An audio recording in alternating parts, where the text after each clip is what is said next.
네, 안녕하세요. 여러분들 반갑습니다. 금융과 에너지 업종을 누구보다 쉽게 알려주는 데이언 멘토 권혁철입니다. 오늘 비츠로테크라는 기업 리뷰해 보도록 할 텐데요.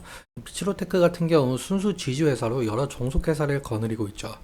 그리고 여러 종속회사를 거느리면서 전력기기 사업과 전지사업, 특수사업 등을 지금 진행을 하고 있는데요.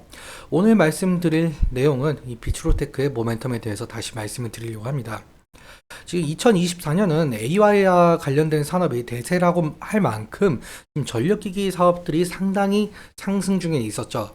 그래서 이 부분에 대한 모멘텀 다시 말씀을 드리도록 하고, 그런데 여러분들도 아시다시피 이슈가 있잖아요. 마이크로소프트 이슈가 있었는데 이 이슈 정확하게 다시 한번 확인해 보면서 천천히 얘기 나눠보도록 하겠습니다. 그리고 지금 현재 단일가 매매가 진행 중에 있는데 좀 지지 라인을 그럼 어디로 설정을 해야 될까 궁금해 하시는 분들도 있으실 것 같아서 그 부분도 말씀을 드리면서 시작해 보도록 하겠습니다. 근데 먼저 시작하기 전에 저희 데이업 채널에 오시면은 모든 종목들을 커버해 드리고 있으니까 찾아주시면 정말 감사하겠고, 제 영상도 끝까지 지켜봐 주시면서 댓글로 궁금하신 것들 남겨주시면은 다음 영상에서 말씀을 드리도록 하겠습니다. 그럼 비츠로테크 바로 보도록 할게요.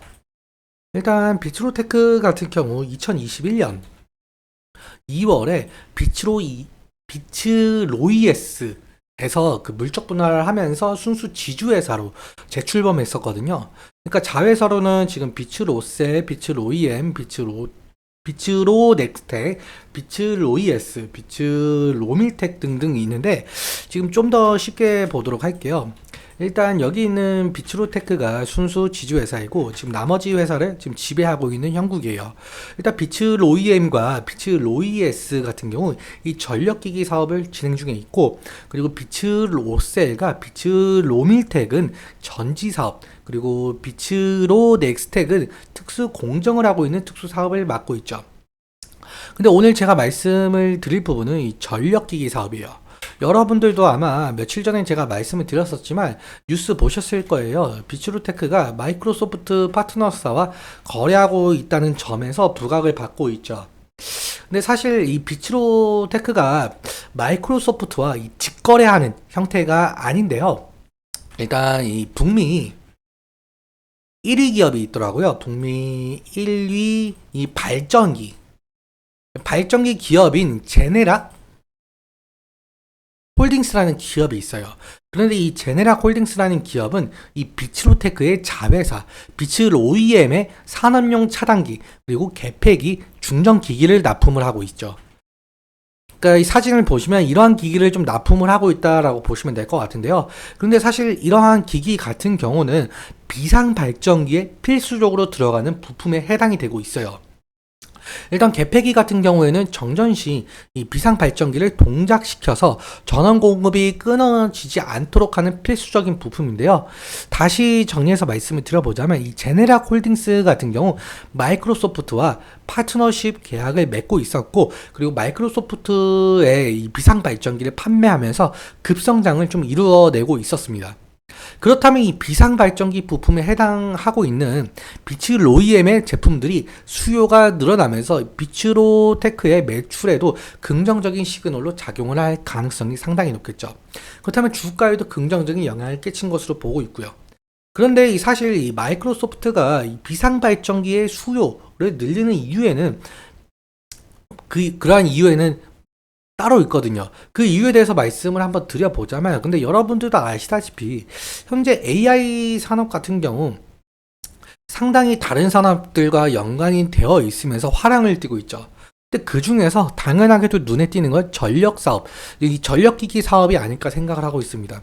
일단 일론 머스크 테슬라 최고 경영자의 최근 발언에서도 알 수 있듯이 지금 인공지능 발전을 제약하는 건 지금 변압기와 전력 공급이다. 그렇기 때문에 지금 전력화 확충은 상당히 필요하다라고 발언을 한 바가 있었어요. 왜 그러냐라고 해본다면 지금 AI 서비스 같은 경우는 결국에는 이 데이터 저장이 필수적이에요. 그렇다면 이 데이터 저장을 할 수 있는 데이터 센터 같은 경우는 끊임없이 지속적으로 가동을 해야 할 것이고, 가동을 하면 할수록 전력 소비 같은 경우는 지속적으로 늘어날 수밖에 없죠. 즉 다시 정리해보자면 이 데이터 센터 같은 경우 전력 소비를 하면서 지속적으로 가동을 해야 각종 데이터를 수집하고 저장하는 역할이 진행이 되겠죠. 그래야 AI 서비스를 좀 지속을 할 수가 있을 것 같은데요. 그런데 예를 들어서 막 지진이나 뭐 전쟁, 뭐 해일과 같은 뭐 우리가 컨트롤할 수 없는 자연재해나 뭐 이런 재해로 인해서 전력 공급망이 혼란이 오게 된다라고 한다면 서비스 운영에는 큰 타격을 입을 수밖에 없겠죠. 그래서 실제로 이 글을 보시자면은 이 데이터 센터 같은 경우 기업이나 국가 핵심 인프라로 지금 자리 잡은 상황이에요. 그래서 이 재난 상황에서도 데이터 손실이나 서비스 중단 없이 안정적으로 가동이 되어야 한다는 생각이 깔려 있는 거죠. 그래서 오늘 내용 다시 정리해보자면 이 AI 산업 확장으로 인해서 데이터 센터 확충이 시급하고 그리고 데이터 센터 확충으로 인해서 비상 발전기 수요도 덩달아 늘어나고 있는 형편이며 MS와 파트너십을 맺고 있는 제넥스 홀딩스의 납품을 진행을 하고 있는 이 비츠로테크가 수혜를 받았다라고 볼 수가 있을 것 같습니다. 그리고 사실상 이 비츠로테크 말고도 이 실질적으로 비상 발전기에 대한 수혜를 받고 있는 기업이 우리나라에 또 있죠. 이 GNC 에너지라는 기업도 비상발전기를 제품을 만들고 있거든요. 그래서 비상발전기 실질적으로 우리나라에서 수혜를 받고 있는 기업은 GNC 에너지고 비츠로테크 같은 경우는 미국 기업, 그러니까 하청 업체로서 수혜를 받고 있다라고 보시면 될 것 같습니다. 그러면 차트 보면서 마무리 설명 짓도록 할게요. 일단 비츠로테크는 과열 구간에 있기 때문에 지금 단기 매매로 들어가 있죠. 이 단기 매매가 내일 17일에 풀리게 되는데 단기 매매 같은 경우 30분 단위로 매매가 진행되고 있고, 그러니까 어떻게 보면은 시외 거래랑 비슷하게 거래가 된다라고 보시면 될 것 같아요.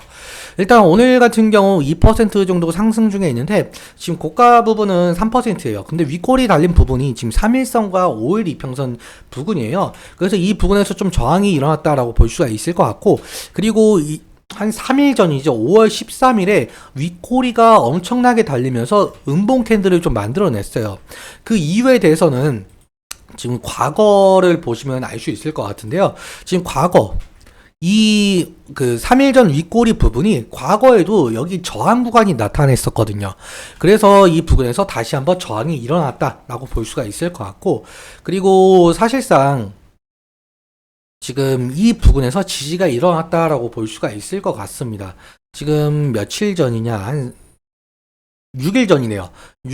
저번 주 금요일 날 이 부분에서 아랫꼬리가 나왔었는데 한 5일 이평선을 좀 지지해주는 듯으로 보이고 있었죠. 그런데 5일 이평선이 올라오다 보니까 지금은 저항 구간에 있고, 지금 근데 과거로 보자면 이 구간에서 지금 저항이 일어났던 것을 보실 수가 있어요. 이 레인지 가격대에서. 그런데 지금은 주가가 그보다 위에 있으니까 지지라인이 되어야 될 부분으로 보이고, 사실 이 레인지 바깥으로 이탈을 하게 된다고 한다면 결국엔 리스크적인 관리는 필요할 수밖에 없겠죠. 그리고 수급적인 측면도 함께 보자면은 지금 한 달 사이에 외국인의 매도세가 상당한 것으로 보이고 있죠. 지금 4월 16일부터 5월 16일까지 외국인 매도세가 보이고 있는데, 심지어 오늘 아침에도 한 10,000주 정도 지금 매도세가 보이고 있고, 그리고 이틀 전이죠. 이틀 전에도 50,000주, 3일 전에도 27,000주를 매도한 것으로 보이고 있어요. 그렇다 보니까 지금 외국인의 매도세가 매수세로 돌아오고 있는지 그 수급 자세하게 좀 지켜봐야 될 것 같고, 지금 개인 같은 경우 87,000주 매수 중에 있고 기관 같은 경우는 1,200주 정도 매수를 하고 있죠. 사실상 기관의 매수세랑 매도세가 거의 없다 보니까 이 기관 자체에서도 좀 매수세가 들어오고 있는지 그 부분도 좀 자세하게 살펴봐야 될 것 같습니다. 일단 오늘은 여기까지 말씀을 드리면서 오늘 내용 여러분들께 도움이 되셨다면 구독과 좋아요 부탁드리고, 그리고 오늘 말씀드린 내용과 차트적인 부분에 대해서는 제 개인적인 견해가 많이 껴있다 보니까 여러분들의 주관적인 견해와 함께 투자를 하여 현명한 선택하셨으면 좋겠습니다. 오늘도 시청해주셔서 너무 감사하고 지금까지 멘토 권혁철이었습니다. 감사합니다.